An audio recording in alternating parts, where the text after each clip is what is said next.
Take ഓഫിന് പിന്നാലെ വെറും 30 second കൊണ്ട് എയർ ഇന്ത്യ വിമാനം തീഗോളമായി മാറിയ ദുരന്ത വാർത്തയാണ് നാം ഇന്നലെ നടുക്കത്തോടെ കേട്ടത്. പറന്നുയർന്ന വിമാനം അഹമ്മദാബാദിലെ BJ മെഡിക്കൽ കോളേജ് ഹോസ്റ്റൽ മെസ്സിന് മുകളിൽ തകർന്നു വീണു.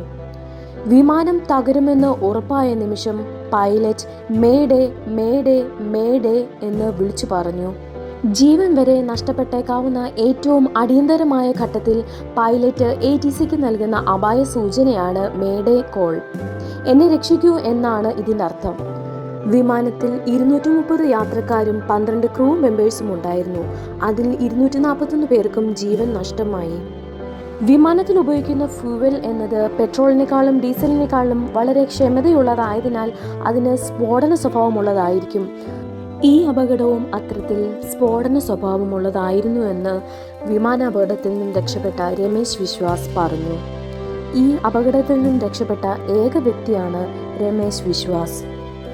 അദ്ദേഹത്തിൻ്റെ വാക്കുകൾ അനുസരിച്ച് വിമാനം പറന്നുയർന്ന ഉടനെ തന്നെ വിമാനം അപകടത്തിലേക്ക് എന്ന അനൗൺസ്മെന്റ് വരികയും പെട്ടെന്ന് വലിയ താഴ്ചയിലേക്ക് പോകുന്നതായി തോന്നുകയും ചെയ്തു. രമേശ് ഇരുന്നത് 11A എന്ന സീറ്റിലാണ്. 11ാം നമ്പർ സീറ്റിന് തൊട്ടു മുന്നിലായാണ് എമർജൻസി എക്സിറ്റ് ഉള്ളത്. അതുകൊണ്ട് തന്നെ വിൻഡോ സീറ്റിലിരുന്ന രമേശിന് പെട്ടെന്ന് തന്നെ പുറത്തേക്ക് ചാടാൻ സാധിച്ചു.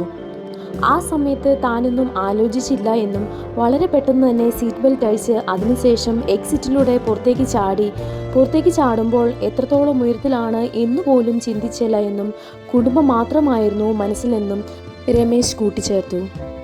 അപകടത്തെ കൂടുതൽ സങ്കീർണമാക്കുന്നത് ജനവാസ മേഖലയിലേക്കാണ് ഈ വിമാനം തകർന്നു വീണത് എന്നതാണ്. നിരവധി ആളുകൾ ഇപ്പോഴും പരിക്കുകളോടെ ആശുപത്രിയിൽ തുടരുകയാണ്.